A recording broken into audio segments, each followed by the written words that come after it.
Hello, അപ്പോൾ അതാ വീണ്ടും ഒരു ഓഫ് ഡേ കടന്നു വന്നിരിക്കുകയാണ്. അപ്പോൾ ഞാൻ വിചാരിച്ച റൂമൊക്കെ ക്ലീൻ ചെയ്യാമെന്ന്.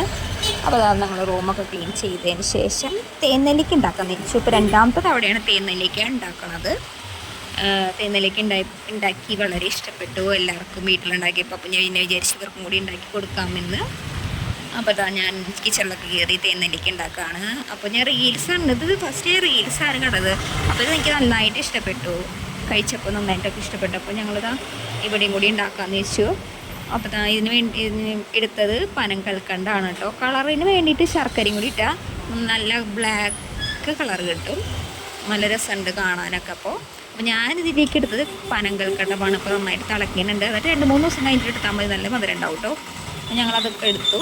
അത് കഴിഞ്ഞിട്ട് ഞങ്ങൾ വിചാരിച്ചു ഉച്ചയ്ക്ക് ചോറൊക്കെ തിന്നു. ചോറല്ല, ബിരിയാണി ആയിരുന്നു.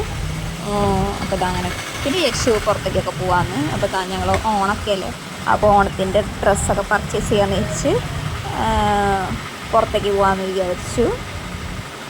അപ്പോൾ അവൾക്കൊരു ധാവണി എടുക്കണം എന്നാണ് പറഞ്ഞത്. ഞാൻ ഓൾറെഡി എടുത്തു, സെറ്റാക്കി. അപ്പോൾ അവൾക്ക് ധാവണി എടുക്കണം എന്ന് പറഞ്ഞു.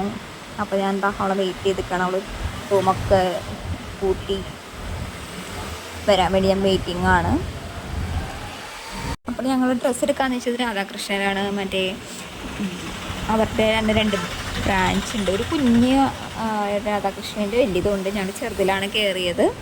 അപ്പോൾ അവളെ വേണ്ടി വെയിറ്റ് ചെയ്ത് നിൽക്കുകയാണ് ഞാൻ. പെണ്ണിന് ഇത്ര നേരമായിട്ടും കാണാനില്ല. വാതിൽ ലോക്കൊക്കെ ചെയ്തതാ വരുന്നുണ്ട് നമ്മുടെ ആൾ. അപ്പോൾ അങ്ങനെ ഞങ്ങളതാ പോയി ഷോപ്പിലൊക്കെ എത്തി. ഞങ്ങൾ ധാവണിയാണ് നോക്കിയത്. അപ്പോൾ ഞങ്ങൾ ഈ ഒരു കളറാണ് സെലക്ട് ചെയ്തത്. കുറേ കളർ നോക്കി, സെറ്റായില്ല. അപ്പോൾ ഞങ്ങൾ ലാസ്റ്റ് പൊന്മാൻ നീല കളറിൽ ലാസ്റ്റ് എത്തിപ്പെട്ടു.